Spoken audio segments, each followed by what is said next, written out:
Alright guys, welcome along to a new episode of Here's Rodder's Reviews, and I'm going to recommend another show that you have to check out. This is an absolute gem from 1978. It only run for 2 seasons, and it is a Japanese dubbed show that was shown over here. I can remember it being shown in whenever I was a kid, summer holidays. You would have got all these shows on kids programs back in the day. This was one of them that was shown, and in all fairness, I've watched the 2 seasons back recently. There's a heck of a lot of adult content on there. For again, the 80s was unbelievable for the content that we were seeing as children. I don't think it would happen in today's world, but it is what it is back in the day. That's why we're as tough as old shoe leather, my generation.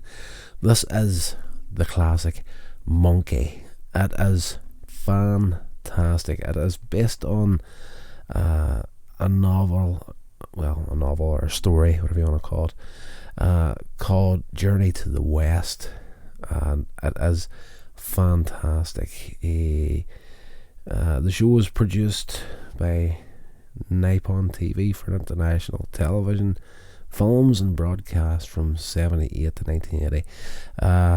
Monkey is a character. He's described in the theme song as been born from an egg on a mountaintop, a stone egg. He's a stone monkey. He's a skilled fighter who becomes the brash king of the monkey tribe. So he has achieved a little bit of enlightenment and proclaimed himself the great sage, equal of heaven. And he actually, in the first episode, he's making that much trouble on the earth that he's actually taken to heaven, and they try to give him something to sort of satisfy him, and he ends up causing that much trouble. He gets kicked out of heaven along with 2 other characters. Pigsy, who is like one of the guards of the heavenly guard, more or less. He gets kicked out for being a bit of a dirty boy, let's just say. He gets kicked out for that. And then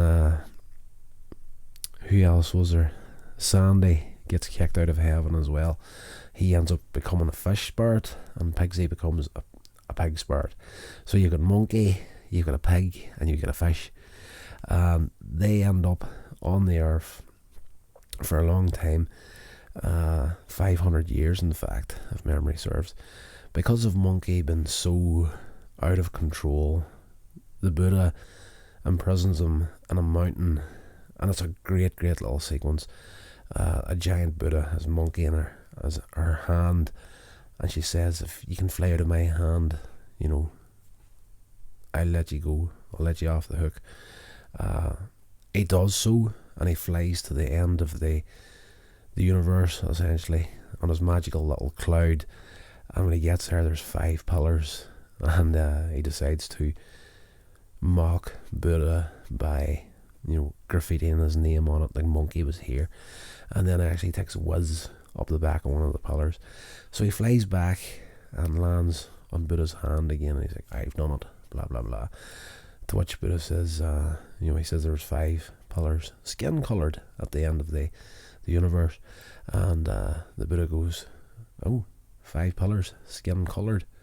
So he didn't actually fly off his hand. Like, just wherever he goes now, he is in Buddha's, world, more or less. So he realises he's beaten at this stage, tries to escape, but because he's so arrogant, he's imprisoned under a mountain for 500 years.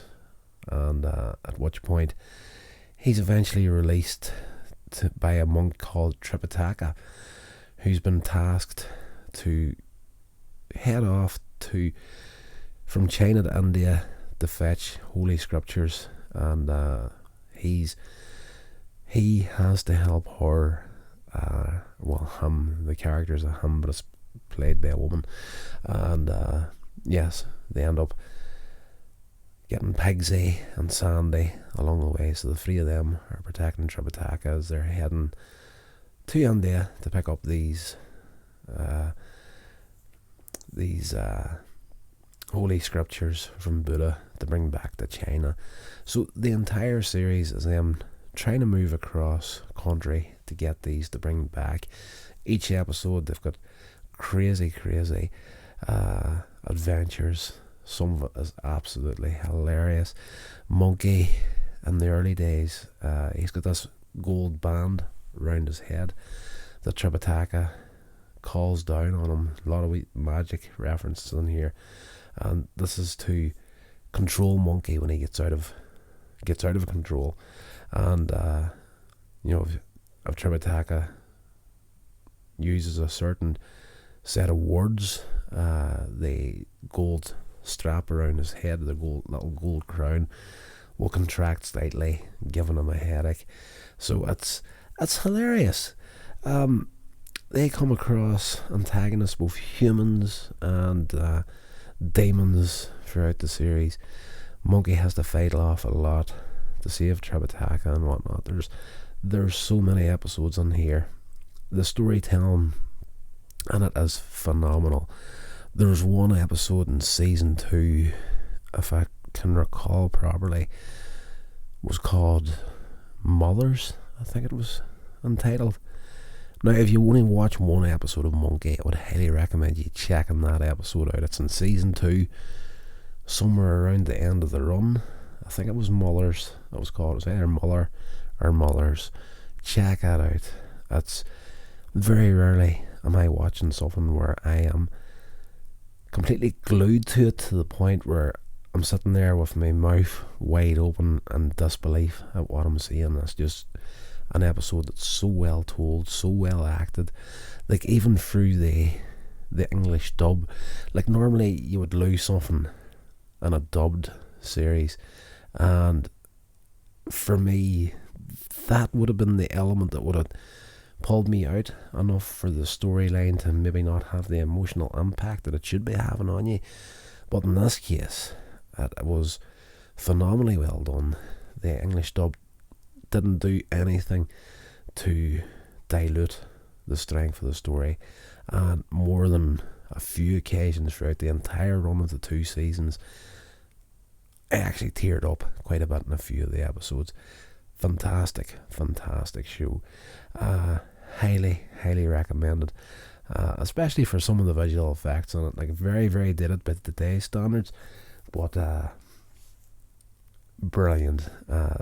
Some of the little tricks that they do to, as I say, Monkey can fly on a magic cloud, and the way he calls it, as I look forward to it in every episode. It's kind of like he blows like to get there, and he does this thing with his hands in front of his eyes, and it's one of those moments in each of the episodes where you know it's about to happen, and I found myself nearly each time going, cloud. So great show.